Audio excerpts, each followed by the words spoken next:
You know, you watch a movie, you get one message, you get another message, you get another message. So there are multiple messages in these financial statements. And the way we structure these, we have a few different stakeholders in mind, and they're kind of targeted towards them. They're the target audience. All right, who's going to tell me financial statements they remember from their accounting class? The balance sheet. What does the balance sheet do? It shows assets, liability, and owner's equity. Okay. And what are those? What do you mean by assets? Like cash, buildings, things Yeah, that we own. things you own. Exactly. That's what I wanted to hear. Who's going to tell me what liabilities are? Yes. Things what?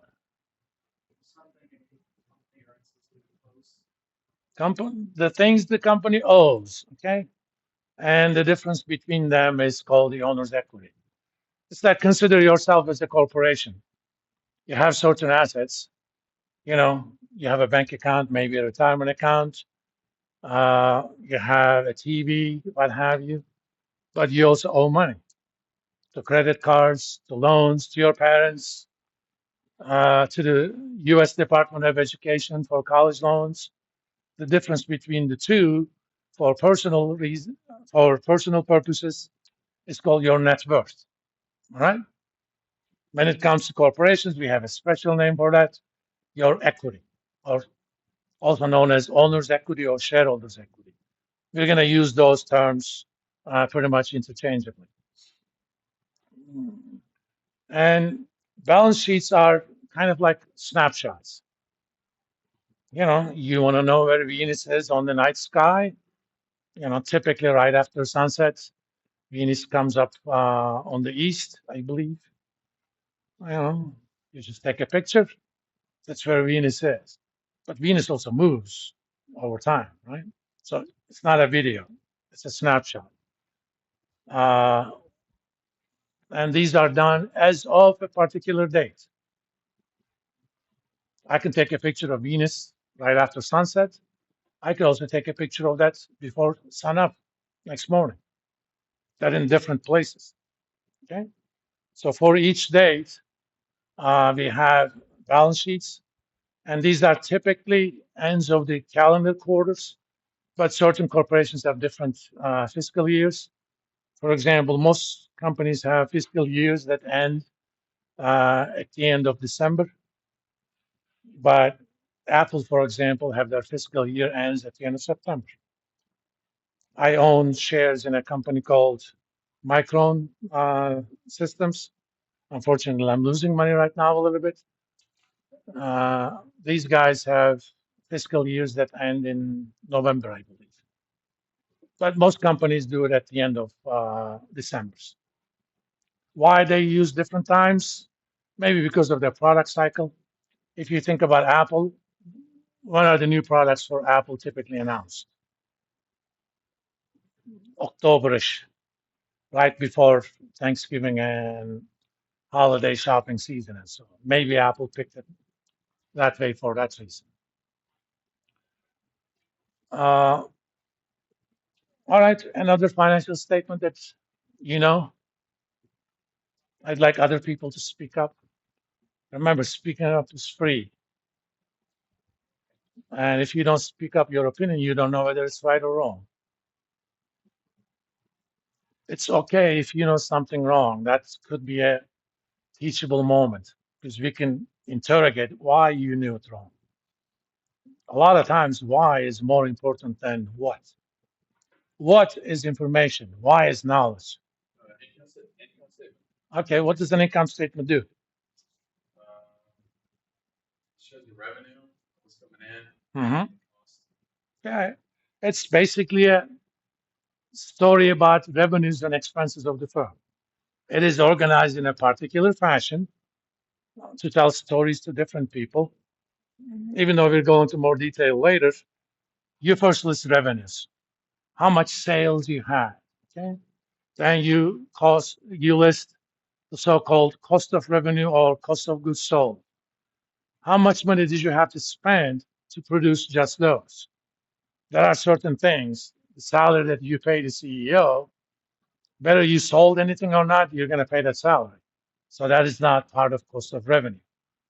But, the hourly wages that you pay to the burger flippers and McDonald's, you need those, to produce the revenue. The difference between two, we call it a gross profit. That's actually a very important number, especially when it is expressed in percentage of total revenue. It's called gross margin.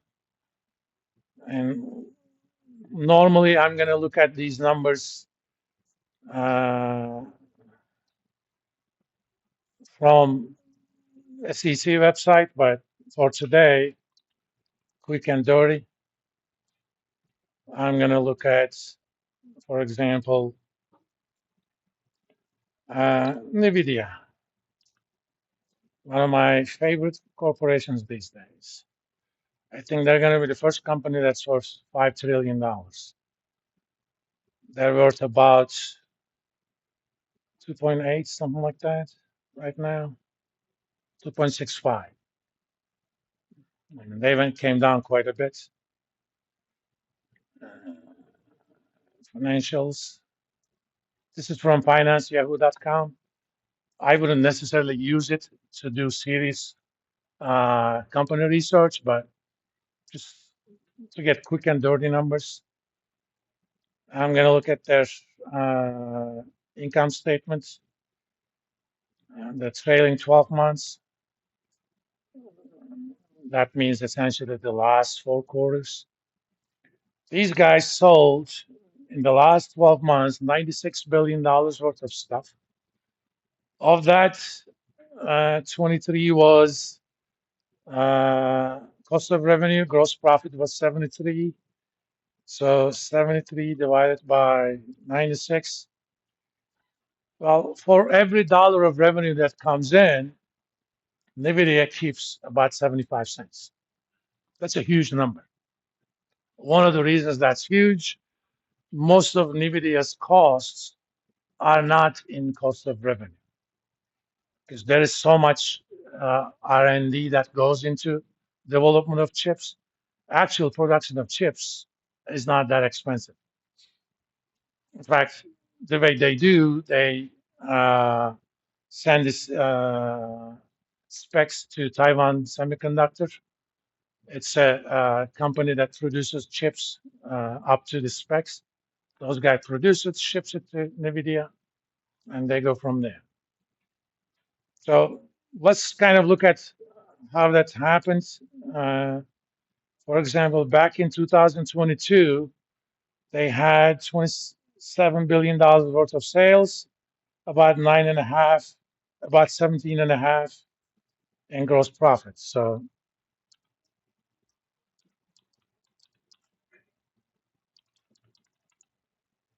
well, back in 2022, they kept only 64 cents. So how that thing moves over time tells me a story. About 10 days ago, I think, NVIDIA announced their second quarter earnings. It blew all expectations out of water. It had higher revenues, higher net income than expected, higher revenues than expected, higher forward guidance than people were expecting. And it also announced $50 billion in stock buyback. In a normal world, NVIDIA should have been around $170 now instead of 100. It actually went down. I don't agree with market's reaction, but the reason market's reaction was, at least for that quarter, their gross margins have declined. I don't think it's anything permanent, but given that people bought these things much cheaper, when I first bought NVIDIA, it was around $30 about 2 years ago. It went as high as 145. So people have a lot of accumulated profits. They sold it, whatever. Or, some people short these things. But either way, it tells me a story. Certain people took that story as negative. I did not necessarily do it. That's why I keep my NVIDIA positions, even though I'm down a little bit. It's a long-term position. I don't care. I do, but I don't panic by daily movements, and I have a long-term position. Tells me a story. Income statement is almost like a panorama, not a snapshot. It tells you revenues and expenses during a certain accounting period. It could be quarterly, it could be annual, what have you. Any other statements you may have heard about? These two are the major ones. There is another one we don't use too much in this class, except to look up certain items. It's called statement of cash flows. The way it's designed, it takes the change in the cash of the company, it kind of decomposes into its sources. Is it from, let's look at NVIDIA's cash.